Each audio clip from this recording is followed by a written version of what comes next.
ఢిల్లీలో పొల్యూషన్ అనే పీక్స్ పోయింది. నేను ఢిల్లీకి వచ్చినప్పుడల్లా నా ఆరోగ్యం దెబ్బతింటుంది. దీన్ని ఏం చేయాలో తెలియని పరిస్థితి.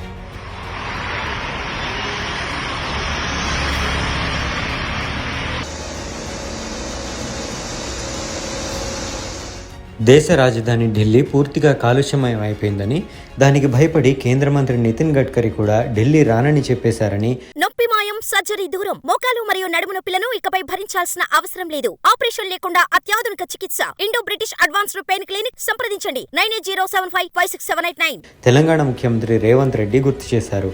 ఆ నగరం ఏమాత్రం నివాసయోగ్యం కాదని, త్వరలోనే ఢిల్లీని బంద్ పెట్టి అక్కడి వాళ్లు వేరే ప్రాంతాలకు వెళ్లే పరిస్థితి ఉందని అన్నారు. దేశంలోని ఇతర నగరాలతో పోలిస్తే కాస్తో కూస్తో బాగున్న హైదరాబాద్లోనూ పొల్యూషన్ వేగంగా పెరుగుతుందని రేవంత్ రెడ్డి అన్నారు. ఇందుకోసం కీలకమైన నిర్ణయాన్ని ముఖ్యమంత్రి ప్రకటించారు. అంతేకాకుండా రాబోయే 2 సంవత్సరాల్లో 3000 ఎలక్ట్రిక్ బస్సుల్ని కూడా ప్రవేశపెడతామని రేవంత్ రెడ్డి ప్రకటించారు. ఢిల్లీలో పొల్యూషన్ అనే పీక్స్ పోయింది. నేను ఢిల్లీకి వచ్చినప్పుడల్లా నా ఆరోగ్యం దెబ్బతింటుంది. దీన్ని ఏం చేయాలో తెలియని పరిస్థితి వచ్చిందని ఢిల్లీ మొత్తాన్ని సెలవు ప్రకటించి ఢిల్లీని బంద్ పెట్టే పరిస్థితి వచ్చింది. అంటే తొందరలోనే ఢిల్లీ నివాస యోగ్యత పట్టణాల నుంచి తొలగించి అక్కడ ఉంటున్న వాళ్ళు ఇతర ప్రాంతాలకు తరలి వెళ్ళిపోయే పరిస్థితి ఉంది. అదేవిధంగా బెంగళూరులో ట్రాఫిక్ జాములు మీరు చూసారు. చెన్నైలో వర్షాలు వస్తే పడవల్లో తిరిగే పరిస్థితి మీరు చూసారు. ముంబైలో కొట్టుకుపోతున్న పరిస్థితులు మీరు చూస్తున్నారు.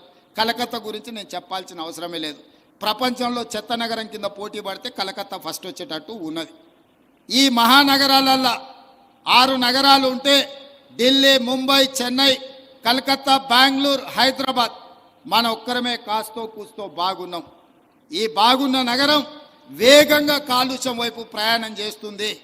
ఈ కాలుష్యాన్ని నియంత్రించాలంటే ఆర్టీసీ కార్మికులు, రవాణా శాఖ సిబ్బంది నడుం బిగిస్తే తప్ప ఈ కాలుష్యాన్ని నియంత్రించలేని పరిస్థితి ఉన్నది. సామాజిక బాధ్యత.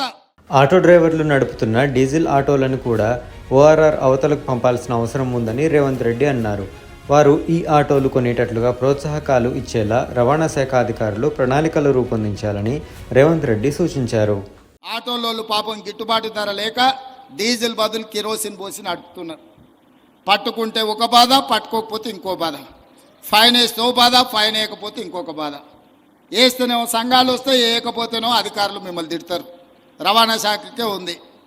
పట్టుకోపోతే ఎలక కోపం, ఇడిచిపెడితే పిల్లి కోపం అన్నట్టు 2 దిక్కుల మీకే ఇబ్బంది ఉంది. అందుకే ఇవాళ నేను మా రవాణా శాఖ మంత్రి గారికి సూచన చేస్తున్నా, ఈ డీజిల్ ఆటోలు అన్నిటిని కూడా ఔటర్ రింగ్ రోడ్ అవతలకి పంపించండి. వాళ్ళందరూ ఎలక్ట్రిక్ ఆటోలు కొనుక్కుంటే వాళ్ళకి ఏ రకంగా మనం ప్రత్యేక పథకాలు ఇవ్వగలమో వాటిని మీ అధికారులతో మాట్లాడి ఒక ప్రణాళిక తీసుకురండి.